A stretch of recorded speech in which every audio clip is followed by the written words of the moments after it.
So we are going to introduce Marco Giganti, Catholic University, and Emanuele Marcora, European Omnicomprehensive Institute of Arconate and Busquete, okay, and study of teachers' belief and practices about formative assessment in emergency remote teaching, the role of INVALSI data.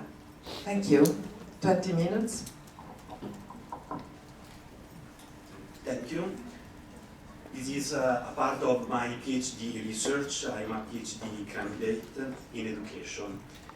The starting point of my research was two statements, one of the Council of Europe and the other one of the UNESCO, that said that the formative assessment could and should be a useful tool in order to support learning, to support student engagement during the emergency remote teaching.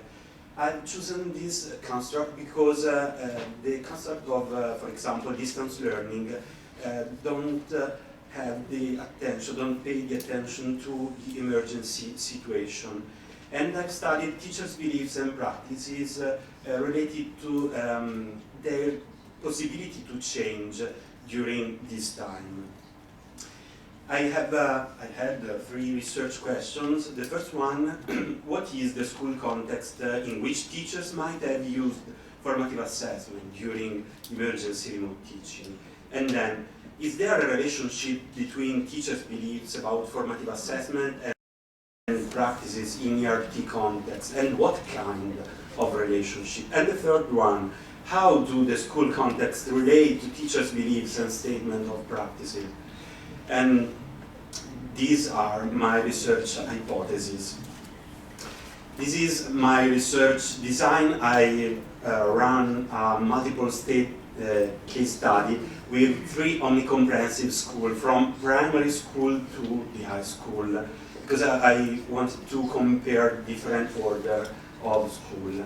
The first phase, in the spring 22, was an exploratory phase with a semi-structured interview with the headmasters and a document analysis. The second one, in the autumn 22, is the descriptive one with a questionnaire with teachers on their context, their school context, and their declaration about beliefs and practices on formative assessment, on the engagement of students, and on learning.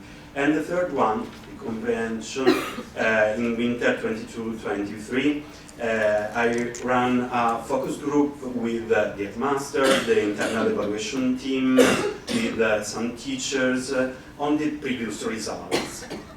Here I'm presenting only some findings related, for example, to formative assessment, ERT, and INVALSI data.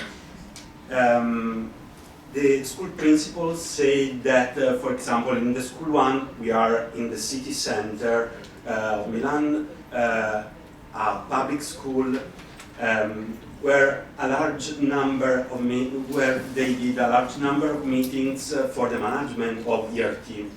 They activated rapidly ERT. The school principal said that teachers had difficulty in adapting to ministerial instructions. And then about assessment, the school principal said that they did assessment training for new entrants and during ERT. He declared that they had a minor grade assignment as mathematical average. And then in the school, too, is a private school in the city center of Milan. The school principal declared that they are unprepared for the management of ERT. They did training for the management of digital tools. He declared that their teachers are better prepared because younger than the others. They defined that as a non-didactic, for example, and this period was a digital education period. About assessment, not only of contents but also of skills. They declared a major use of formative assessment and an evolutionary process of assessment in emergency remote teaching, from a confusion and replication of traditional methods to a functional approach. The School VIII, it's a public school in the province of Milan, divided into 2 small towns. The school principal declared that there was not a suitable training that could be provided. The teachers of high schools had major digital skills compared to the primary ones. They had initial difficulties, and they transferred the traditional practices in the ERT context. And there was, and there is, a strong incidence of digital divide, above all in one of the 2 small towns. About assessment, he declared that he had to write circulars to oblige the use of formative assessment, for example, and during the face-to-face DD phase, the reduction of the test, the re-entry of the school. Here we can see the INVALSI results in all subjects and in all grades. As you can see, we have the same patterns and the same differences between the 3 schools and compared to the Lombardy, Northwest, and Italy. The School 1 had a better result than the other one, above all respect with the School 3, but not in all cases. For example, in mathematics, in grade 5,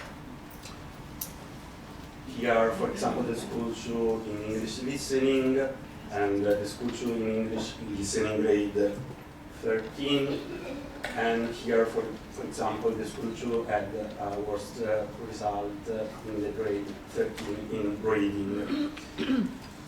I checked also some declarations, some statements in the documents, for example, RAV, for example, TOF.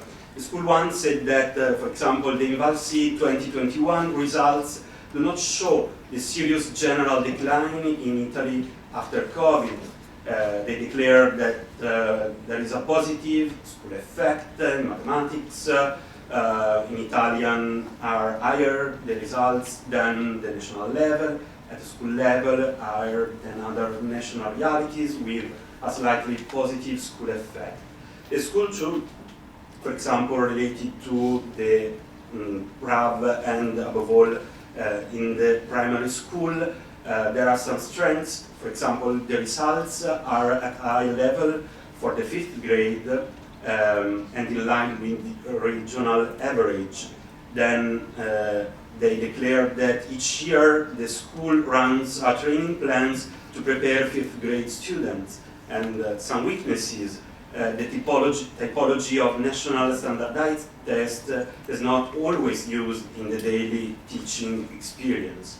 And then the pace and mode of learning of the students require different methodologies than the requirements of the INVALSI test.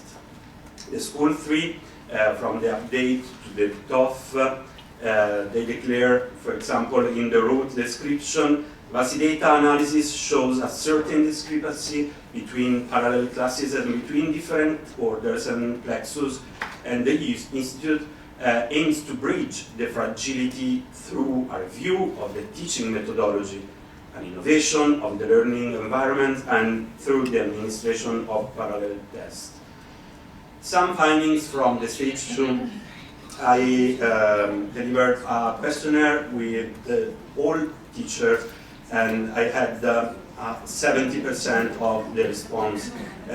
Here I have 193 observations divided into 3 schools, 41 in the School 1, 47 in the School 2, and 105 in the School 3. After some questions about the context, I've administered 8 scales. Here you can see, for example, 4 scales about assessment, beliefs and practices, and ERT, beliefs and practices. Here are some interesting findings from this stage. For example, related to the study correlation, beliefs of summative assessment correlated negatively with age, with the seniority of service, and with the school order. The beliefs of formative assessment, obviously with summative assessment, and positively with the teaching actions of assessment. The emergentiality of DATI and DD, of this kind of didactic, negatively correlate with the applicability of DD standards. And then the respect of ministerial indications correlated positively with, for example, the use of digital tools. I ran the analysis of variance in this case, in this specific case, related to beliefs of summative assessment, and the age had an effect on the beliefs of summative assessment, and with a significant difference between, for example, the age 26-35 and 51-60. And the Institute had an influence on the beliefs of summative assessment, and we can hypothesize that the context influence the beliefs and influence the results, the INVALSI results of 2021, for example, with a significant difference, and we have just seen, between the school 1 and the school 3. Beliefs of formative assessment, Institute had an influence with a significant difference between 1 and 3, and the order, with a significant difference between the primary school and the high school. 5 minutes. Okay. I can go to the discussion. For example, the INVALSI data has been fundamental for me to open questions about the school context and to allow a comparison between institutes. And at the same time, I had a great difficulty for the researcher to access the data of the school, a difficulty for the school to share, to find, or to understand the needed data. Some considerations.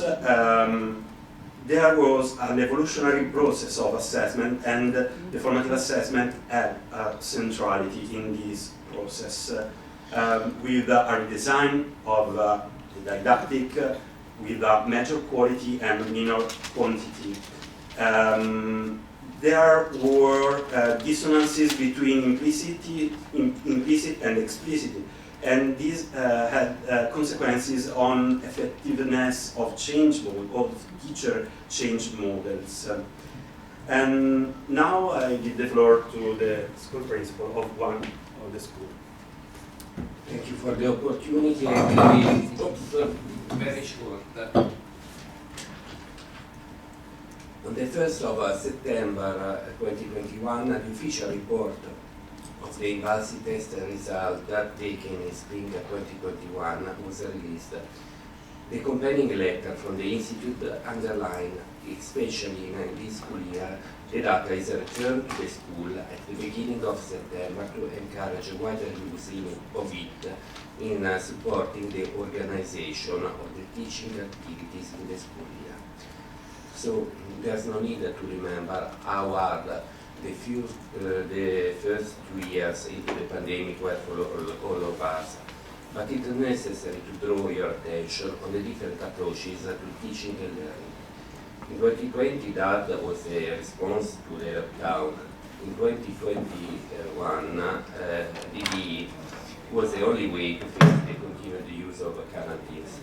In the first case, the main obstacle was physical distancing. In the second one, on the continuous alternation of setting between remote learning and present school of part of the student.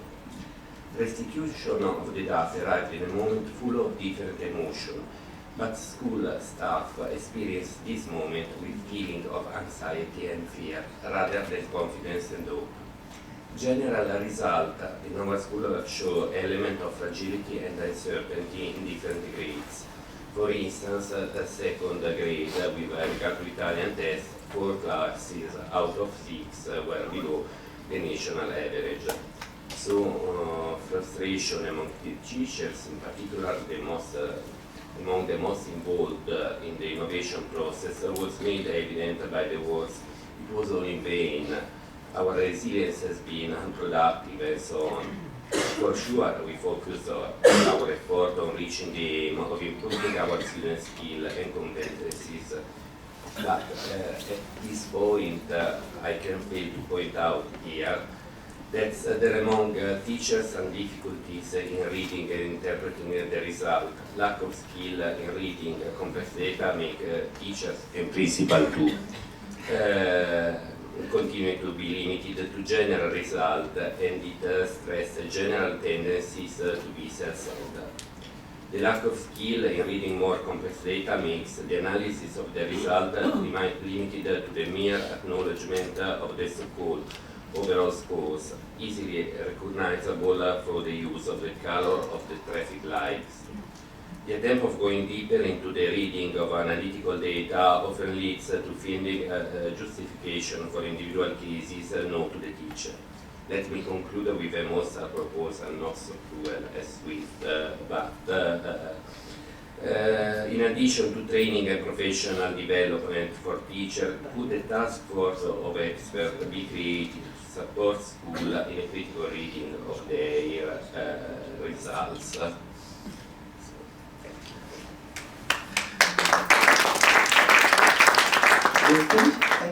Thank you very much.